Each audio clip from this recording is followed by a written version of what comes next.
ये सब टोटल काम मनुस्मृति के तहत होता है।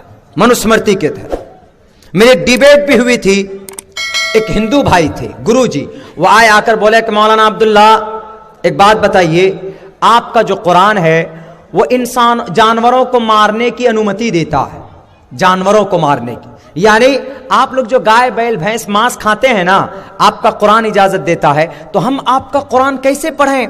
आपके कुरान के अंदर तो जुल्म की बात कही गई है, जानवरों के ऊपर जुल्म की बात है, तो हम आपके कुरान को I don't accept, I don't want to accept and I don't to follow the Quran, because Quran not better, not acceptable and followable. Quran आपका ऐसा है ही नहीं, क्योंकि कुरान के अंदर कहा गया उहिल्लत लकुम बहीमतुल अनाम, जानवरों को मारो, कुरान में कहा गया, उनको खाओ। तो जीव हत्या कुरान में कहा गया, तो कैसे कुरान को माने? और आप बोलते हो कि कुरान सबके लिए हुदल लिन्नास, सबके लिए हिदायत है, तो कुरान तो कहता है कि जानवरों को मारो, कैसे हम उस कुरान को खाएं, उस कुरान को माने, और आप जानवरों को खा जाते हो? हमने कहा कि भाई आपका एतराज जो है वो कुरान पर है, मानता हूं इस बात को, लेकिन हमारे कुरान में ही उहिल्लत लकुम बहीमतुल अनाम, कुरान में सिर्फ ऑर्डर नहीं है बल्कि और भी ग्रंथों में इसका ऑर्डर है। बोला कौन से ग्रंथ? हमने कहा आपकी ग्रंथ में ऑर्डर है। आपकी ग्रंथ कौन सी? मनुस्मृति। हमने कहा कि भैया अगर मैं कुरान पढ़कर उनको समझाऊंगा तो कुरान पर तो एतराज किया ही है, उनका जो ग्रंथ वो पढ़कर सुनाया जाए उनको। तो हमने उनका मंत्र पढ़ा, प्रोचितम बक्षन माम साम वैष्णवम, इंसान पशु पक्षी, अगर कोई इंसान मांस खाना चाहे, मुसलमानों आप जब कोई जानवर ज़िबा करते हो तो बिस्मिल्लाह पढ़ते हो ना, बिस्मिल्लाह पढ़कर आप ज़िबा करते हैं, यानी बिस्मिल्लाह पढ़कर उसको पाक करते हैं, तब उसको खाते हैं। पहले बिस्मिल्लाह पढ़ते हैं, ज़िबा करते हैं, फिर खाते हैं, ताकि वो पवित्र हो जाए, अपवित्र ना हो। तो इस मंत्र में क्या क्या? प्रोचितम बक्षन माम साम वैष्णवम, जंगल के पशु पक्षी प्राणी के भोजन है। पशु पक्षी, पशु पक्षी, पशु मालजाल, गाय भैंस को पशु बोलते, पक्षी परिंदा, प्राणी मतलब इंसान, प्राणी मतलब जानवर नहीं, इंसान, प्राणी के भोजन मतलब खाना है।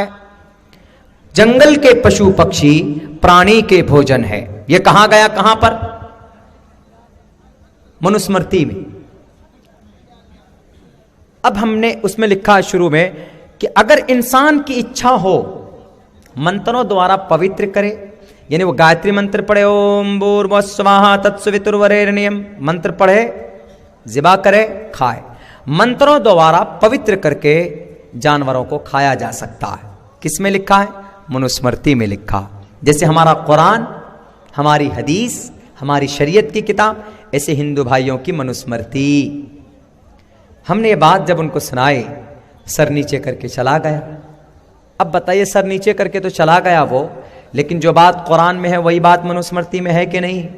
इसीलिए कहा जाता है कि मनु जी जो थे, मनु जी महाजल पलवान वाले मनु, हिंदू भाई मानते हैं महाजल पलवान वाले को। महाजल पलवान मतलब बड़ा सैलाब वाला, और बड़ा सैलाब किसके जमाने में आया? हजरत नूह अलैहिस्सलातु वस्सलाम के जमाने में। 950 साल तक इस धरती पर रहे वो, अल्लाह तबारक व तआला की वहदानियत का प्रचार किया, लोगों को बताया कि लोगों शराब मत पियो, लोगों को बताया कि लोगों सूद मत खाओ, लोगों को बताया कि लोगों मूर्ति को मत पूजो, बेजान है ये मूर्ति को, पत्थर की देवी देवताओं को मत मानो, क्यों? इनके अंदर कोई जान नहीं, कोई हिम्मत नहीं है। इनके सामने रखा हुआ जो मिठाई है, लड्डू, चूहा आए लड्डू लेकर भागे तो लड्डू को भी रोक सकता वो मूर्ति, तो वो तुम्हें कैसे फायदा और नुकसान पहुंचा सकता है? हजरत नूह ने बहुत समझाया, तो हजरत नूह की बात नहीं मानी, बहुत दिनों तक दावत और तबलीग करते रहे, सिर्फ 82 लोगों ने उनकी बात मानी, सिर्फ 82 लोग ईमान लाए। लेकिन बहुत से लोग गांव समाज के होते हैं ना, अगर कोई अच्छा काम करो तो आके क्या कहेगा, यही आया बहुत बड़ा अच्छा काम करने वाला। एक शहर में आग लगी थी, एक जंगल में आग लगी थी, तो वहां पर एक बुलबुल था, बुलबुल परिंदा, वो मुंह में चोंच में पानी ला करके बुझाने की कोशिश कर रहा था। हाथी और शेर कह रहे थे कि ये आया बड़ा आग को बुझाने वाला, उनका मजाक उड़ा रहे थे। बिलाखिर बुलबुल बच गई और सारे हाथी और शेर और सारे कुत्ता बिल्ली बंदर जलकर राख हो गए। उस वक्त हजरत नूह अलैहिस्सलातु वस्सलाम तबलीग कर रहे थे, अल्लाह के पैगाम को समझा रहे थे, लेकिन लोगों ने मजाक उड़ाना शुरू कर दिया। लेकिन जब उनको तंग कर दिया हजरत नूह अलैहिस्सलातु वस्सलाम को, तो अल्लाह तबारक व तआला ने उनको कहा कि नूह तुम कश्ती तैयार करो, इसलिए कि इस धरती के ऊपर जुल्म बढ़ चुका है, जालिम लोग बढ़ चुके हैं, अब इनको दिखाना पड़ेगा, अब ये अपने किए की सजा, अपने किए का मजा चखेंगे। ये जब ये कश्ती बना रहे थे तो लोगों ने इतना परेशान किया कि जब ये कश्ती बनाकर घर जाते थे, सुबह आते थे, तो जो कुफार लोग थे, जो मुशरिकीन लोग थे, कश्ती पर बैठकर टॉयलेट कर देते थे, बाथरूम कर देते थे, पखाना करके आ जाते थे। इतना तंग किया, इतना परेशान किया। जब कश्ती बन गई, बनने के बाद अल्लाह ने कहा वफारत तन्नूर, वफारत तन्नूर, देख लेना एक वक्त ऐसा आएगा कि तुम्हारे तन्नूर से पानी उबलना शुरू हुआ। पानी उबलना जब शुरू हो जाए तो अपने मानने वालों को, अल्लाह के मानने वालों को कश्ती पर सवार कर लेना। 82 लोग थे। जब पानी उबलना शुरू हुआ, वकील या अर्जुबलई मा अकी वया समा वक़लई वगीज़ल मा वक़ुज़ियल वस्तवत वक़ुज़ियल अम्र वस्तवत अलल जूदी वक़ील बुअदल लिल क़ौमिज़ ज़ालिमीन। अल्लाह के नबी थे वो हजरत नूह अलैहिस्सलातु वस्सलाम ने अपने तमाम मानने वालों को उस कश्ती के ऊपर सवार किया और जोड़े जो माल जाल थे उनको भी सवार कर लिया। करने के बाद उनका जो बेटा था, उन्होंने कहा कि अब्बा, हजरत नूह ने कहा कि बेटे आ जाओ वरना कोई बचाने वाला नहीं है। बेटे ने क्या कहा, अपना सगा बेटा क्या कहता है, अरे अब्बा जाओ आप, मैं पहाड़ पे चढ़ जाऊंगा, मैं तो पहाड़ मुझे बचा लेगा। हजरत नूह ने कहा कि बेटा आज अल्लाह के कहर और गजब से कोई तुम्हें नहीं बचा सकता, किसी को नहीं बचा सकता। उन्होंने कहा मैं बच जाऊंगा। वो इतने में इतनी बात ही हो रही थी, इतनी जोर से लहर आया कि उनके बेटे को बहा कर लेकर चला गया। 6 महीने तक बारिश हुई थी, 6 महीने तक बारिश हुई, आसमान से भी पानी बरस रहा था और जमीन से भी पानी निकल रहा था।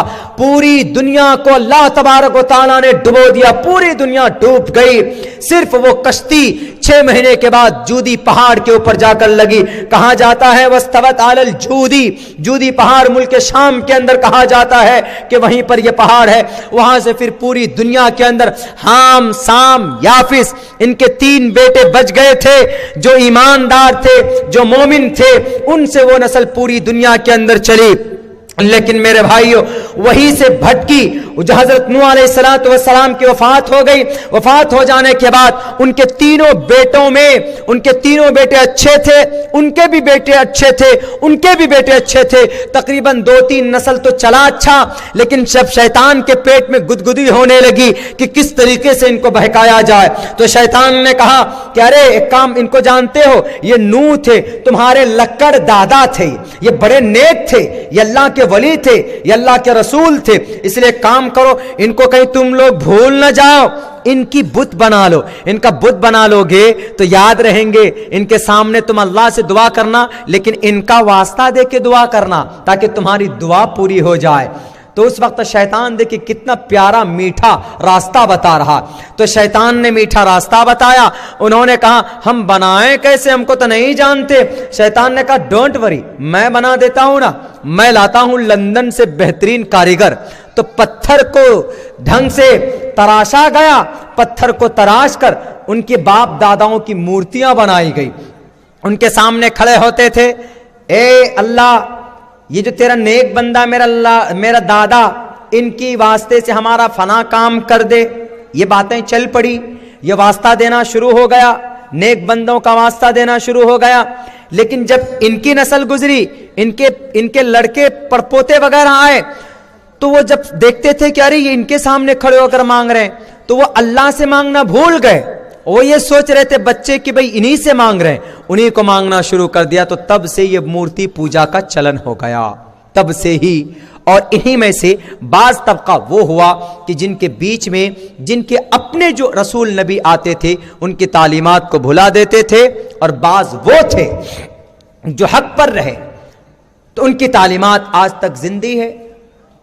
और हिंदू भाइयों के यहाँ, हमारे यहाँ भी इसीलिए हमारा इस्लाम अभी तक जिंदा है, क्योंकि हमारे यहाँ तालीम दी जाती है कुरान की, शरीयत की, हदीस की, फ़िक़्ह की तालीम दी जाती है। मदरसा जाइए तो बच्चा कुरान हिफ्ज़ करता है, कुरान को समझने के लिए 9 साल 10 साल तक रोटी खाता है, पानी की तरह दाल पीता है, मार खाता है, मुर्गा बनता है, कान पकड़ता है। हम लोग भी बहुत मुर्गा बने, बहुत मुर्गा बन बनकर हम लोगों ने तालीम हासिल की। कुछ लोग बोलते हैं कि मौलाना लोग बहुत मुर्गा खाते हैं। अरे मुर्गा हम इसलिए खाते हैं, अल्लाह ने मुकद्दर में लिखा। क्यों? क्योंकि पढ़ने के ज़माने में हम बहुत मुर्गा बने, इसीलिए अल्लाह ने कहा कि भाई इनको मुर्गा इसलिए खिला रहे हैं क्योंकि पढ़ने के ज़माने में बेचारा लोग बहुत मुर्गा बने। क्योंकि अभी तो बच्चों को बहुत कम मार पिटाई होती है मदरसों में, पहले बहुत मार पिटाई होती थी। पहले मार पिटाई को गनीमत समझते थे। अगर बच्चे को कोई मार पिटाई कर दे कोई असातिज़ा, तो उनके गार्जियन, बच्चे के गार्जियन समझते थे कि हमारा बच्चा कामयाब हो गया, क्योंकि उस्ताद की मार जहां पर पड़ती है वहां पर जहन्नम की आग नहीं लग सकती। हम लोगों की पिटाई बहुत हुई, देखिए अब भी हाथ में हम लोगों के निशानात हैं, हम लोगों की बहुत ठुकाई हुई है, बहुत पिटाई हुई। तो इसीलिए हमारे उस्ताद बताया करते थे, अगर तुम लोगों से पूछे कि अरे ये मौलाना लोग आजकल बड़े मुर्गा मटन खाते हैं, हम तो नहीं खाते हैं। आपके यहाँ तो अभी तक हम खाना खाए नहीं, जलसे के बाद खाएंगे, लेकिन हम नहीं खाएंगे मुर्गा मटन, हम नहीं खाते हैं, लेकिन मौलाना लोग ज़्यादा खाते हैं। क्यों? जब पढ़ाई का ज़माना होता है ना, पढ़ाई का पीरियड, आप मदरसे में जाकर देखिएगा, एकदम मोटी रोटी, पानी की तरह दाल, वजू भी करना जायज़, ऐसी दाल मिलती थी। अब तो कंडीशन सही हो गई। हम लोग जिस घर के करीब के मदरसे में पढ़ते थे तो चावल खाते थे, इतना बड़ा बड़ा कीड़ा निकलता था, वो भी खा जाते थे। चलो बच्चे थे, छोटे छोटे थे, लेकिन आज अगर ऐसा हो जाए तो शिकायत कर देते हैं। नहीं, उस्ताद की मार, उस्ताद की जो सख्ती होती है बच्चों पर, वो एक तरह रहमत होती। तो बहुत मार पिटाई हम लोगों ने भी खाया।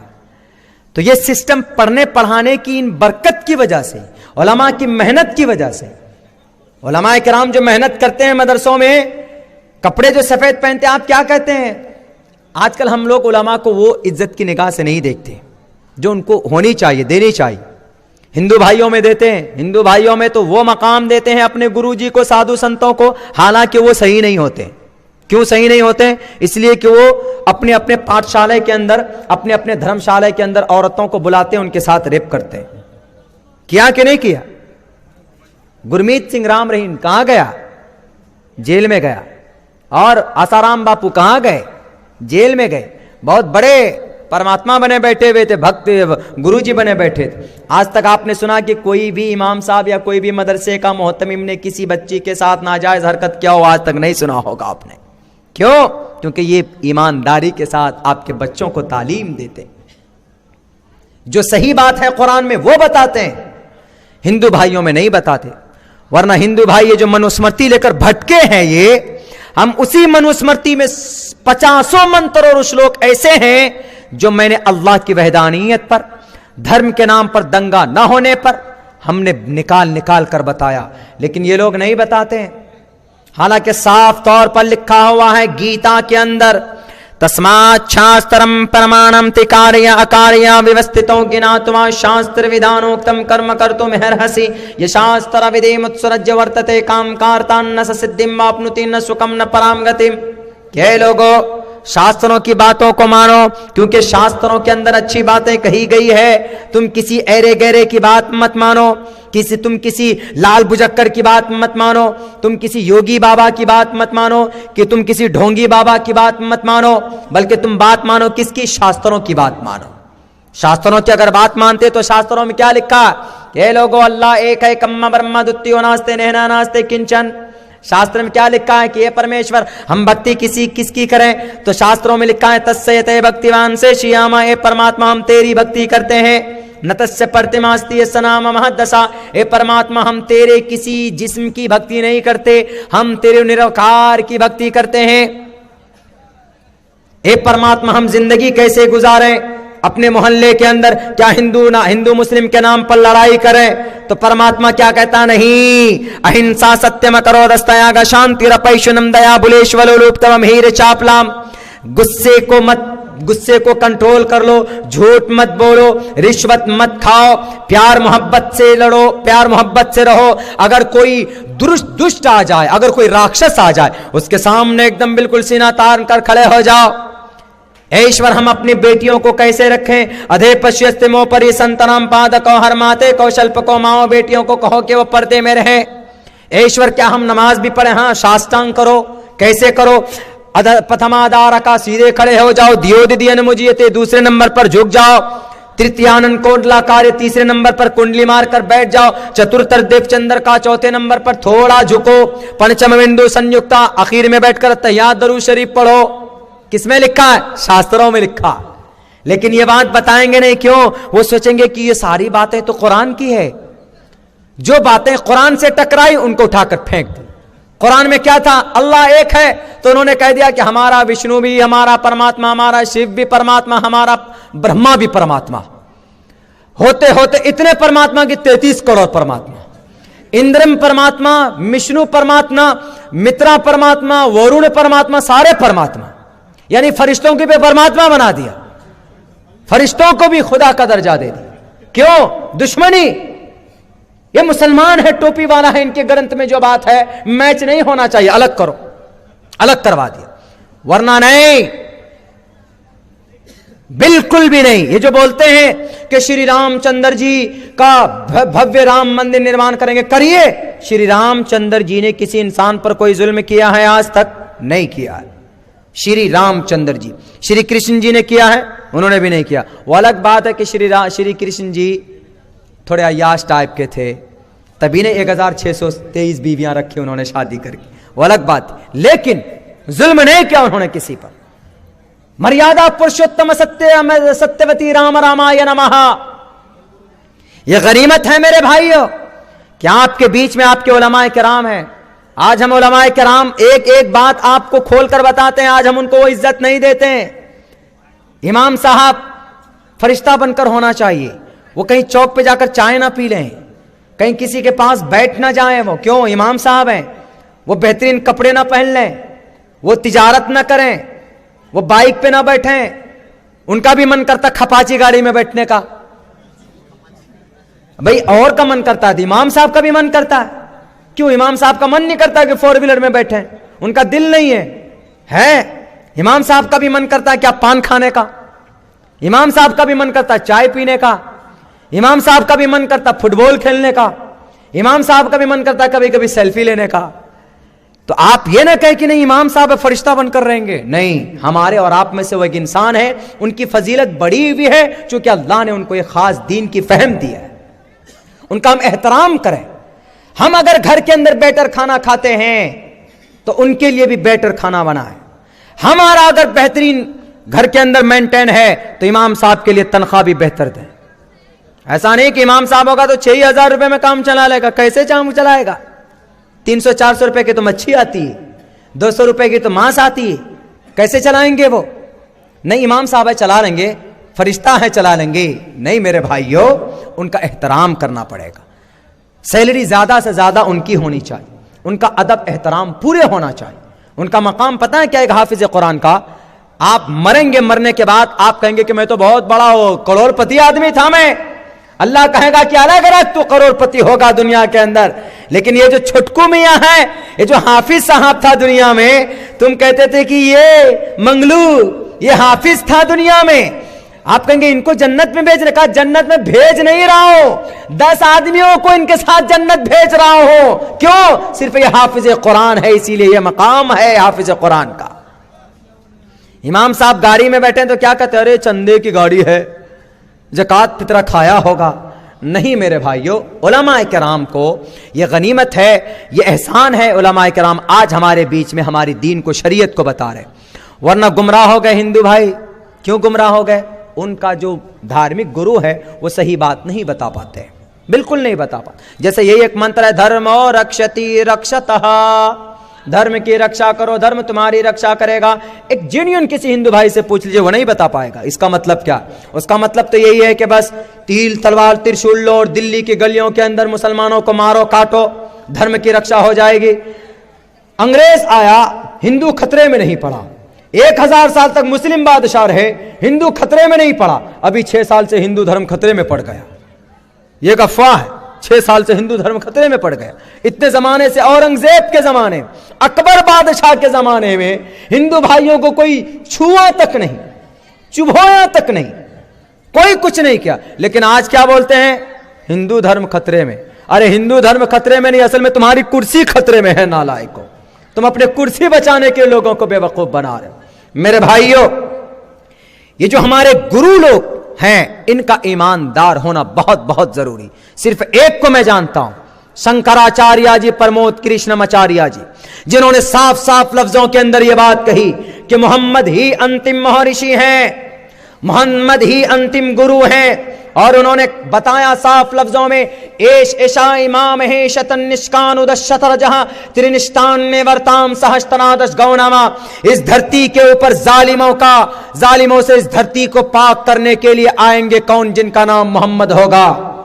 और मोहम्मद आ चुके 1490 साल पहले, 1490 साल पहले उनका जन्म हो चुका। 22 अप्रैल 571 ईस्वी को मोहम्मद इस धरती पर आ चुके। औरत को हुकूक नहीं दिए जाते थे, मोहम्मद ने आकर कहा कि लोगों, औरत को इज्जत दो, ये तुम्हारी बेटी है, घर की रहमत है, यूज एंड थ्रू मत करो। आज तो जुबान पर है सिर्फ क्या, बेटी बचाओ बेटी पढ़ाओ। अगर बेटी बचाओ बेटी पढ़ाओ, बेटी का इतना सम्मान आपके दिल के अंदर है, तो शाहीन बाग में सारी बैठी हुई हमारी बेटियां, हमारी माएं हैं, उनको सम्मान दीजिए, उनकी इज्जत कीजिए, उनके मुतालबात को पूरी कीजिए। नहीं करेंगे, ये दोगली पॉलिसी इस जमीन के ऊपर, इस हिंदुस्तान के अंदर एक बड़ी अक्सरियत हिंदू भाइयों की है। उनके लिए आप अल्लाह से दुआ करें कि अल्लाह उनको हिदायत दे, वरना वो बिल्कुल अंधभक्त बन चुके हैं। उनके गुरुजी जो कहें वो मान लें, एकदम मान लें। मेरे माथे में निशान देख रहे हैं आप, ये देख लीजिए, 3 निशान। क्यों? शिव जी के लिंग के ऊपर ये निशान होता, शिव जी के लिंग के ऊपर ये निशान होता। ये निशान आप देखेंगे बहुत सारे साधु संत को कि वो डुप्लीकेट सफेद चूने का लगा लेते हैं या पीली हल्दी का लगा लेते हैं, कुमकुम का। वो ये साबित करने के लिए कि मैं शिव जी का कोई अंग मेरे अंदर है, मैं भक्त बना हूं, मैं गुरु बना हूं। डुप्लीकेट होता, वो रियल नहीं होते। लेकिन जिसके अंदर ओरिजिनल शिव जी का अंग हो तो उसके अंदर ये लकीर पैदाइशी होती, ये लकीर, ये देख लीजिए यहां पर मेरे 3 लकीर हैं और पूरे हैं, ये लकीर, ये पूरे हैं। और 50,000 इंसानों में एक ऐसा इंसान पैदा होता है जिस पर शिव जी का अंग हो। कोटा राजस्थान के अंदर हम कुरान सुनाने गए थे, तो जाने के बाद हम वहां एक जगह बैठे, ये टिकट बनाने गए थे काउंटर पे, तो एक आदमी की नजर हम पर पड़ गई। पढ़ने के बाद वो मेरे माथे को देखकर वो हमको पकड़ कर एक तरफ लाया, मौलाना आप कहाँ से? हमने कहा I am coming from Araria district Bihar, in just Nepal border, Seemanchal Araria. तो बोला आप कौन है, हो आर यू? हमने कहा I am a Muslim scholar मौलाना साहब, my name is Abdullah Salih, ये नाम हमारा है, and I am telling the Quran Karim in the holy month of Ramzan and I live at फला फला फला, बता दिया हमने। बोला सर आप महान हैं। हमने कहा कैसे? बोला आप शिव जी का अंग आपके अंदर है। हमने कहा कि आई डोंट नो कैसे शिव जी का अंग है, मेरे तो वही हाथ पैर हैं, नाक कान वही, आप शिव जी के अंग के बारे में कैसे करें? शिव जी तो महा, वो तो वो थे, क्या बोलते हैं, हरी थे वो, और शिव जी उनके गुस्से की ताप तो कोई नहीं ला सकता था, उसका अंग मेरे अंदर कैसे? मैं तो बहुत ठंडा आदमी हूं, मैं तो बहुत शरीफ आदमी हूं, मैं तो गुस्सा ही नहीं आता मुझे। बोला नहीं, पहचान आपके अंदर है। हमने कहा कैसे? बोला ये माथे में लकीर देख रहे हैं, 3 लकीर, आपके किसी के भी माथे में 3 पूरा लकीर नहीं होगा, पूरा नेचुरली होना चाहिए, नेचुरली, ऐसे नेचुरली देखिए, हमारा हमेशा ऐसे ही रहता है, किसी का नहीं हो। बोला ये देख रहे हैं? हमने कहा तो बचपन से, पैदाइशी, फ्रॉम द चाइल्डहुड, माँ के पेट से आया है, लेकर के हम आए हैं। बोला यही तो, आप चलिए गुरुजी से मिलवाते हैं। हमने कहा अगर चले जाएंगे तो क्या होगा? बोला सर अगर आपके बारे में पता चल जाए हमारे समाज के अंदर, हमारे कम्युनिटी के अंदर, कि भाई शिव जी के अंग वाले हमारे गुरु आ चुके हैं, शिव जी के अंग वाले व्यक्ति आ चुका है, तो यहां तो डुप्लीकेट शिव जी जो बनकर बैठते हैं तो लोग उनको पूछते हैं, आप तो असली वाले हैं, तो आपके सर से पैर तक पूरे पूरे बदन को दूध से नहाकर वो दूध को पिएंगे, चलिए आप। हमने कहा अरे भाई ये तो बहुत दिल के अंदर सोचा बहुत बड़ा सौदा, लेकिन हम सोचे गए पूरे कपड़े उतारने होंगे, और बिठा देंगे वो। ये कॉन्सेप्ट देखिए कैसा, और वो करते हैं ऐसा। यानी वो अपने गुरुओं को, अपने साधु संतों को वो लोग इतना मानते हैं, इतना मानते हैं कि आप तसव्वुर नहीं कर सकते, इतना मानते हैं। हमने कहा भाई मैं तो भी नमाज पढ़ने जा रहा हूं, कल इसी टाइम यहां आइएगा तब मैं जाऊंगा। हम किसी तरह पीछे छुड़ा के भागे। भागने के बाद जाके हमें मस्जिद के मुतवल्ली अमीर साहब से हमने कहा कि भाई ऐसा ऐसा मैटर है।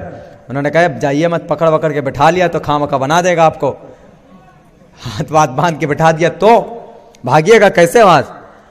तो ये देखिए उनका कॉन्सेप्ट देखिए, हालांकि ये मनगढ़ंत है, इट्स नॉट रियलिटी, इसकी कोई हकीकत नहीं, डुप्लीकेट है। अंधभक्त होते हैं कि उनके धार्मिक ग्रंथ की नॉलेज जो रखता है उसको वो लोग सम्मान देते हैं। हम लोग तो नहीं देते, हमारे धार्मिक नॉलेज उलमा लोग रखते हैं, हम लोग तो इतना नहीं देते हैं, लेकिन वो लोग देते हैं, इतना देते हैं, इतना देते हैं। एक मरतबा पिछले साल की जस्ट बात, पिछले साल नहीं बल्कि 2-3 महीना पहले की बात है, हमारे एक केस हुआ, केस हमारे ही यहाँ एक केस आया वो महाराष्ट्र से। चूंकि हम सियासी फील्ड में हैं, आप लोग दुआ कीजिएगा, तो हम इलेक्शन लड़ने के लिए जा रहे हैं, 4-6 मिनट बाकी और रह गया, बुला लीजिए, आ रहे हैं। तो एक केस आया बहुत बड़ा महाराष्ट्र से, तो हम तो थाना माना जाते नहीं है। हम गए, जाने के बाद टोपी दाढ़ी ऐसे थे, और एक हमने अपने जैसे एक और को ले लिया, और वो एक लड़की थी, कोई मैटर था अफेयर वगैरह का, शादी वादी का कोई मैटर था।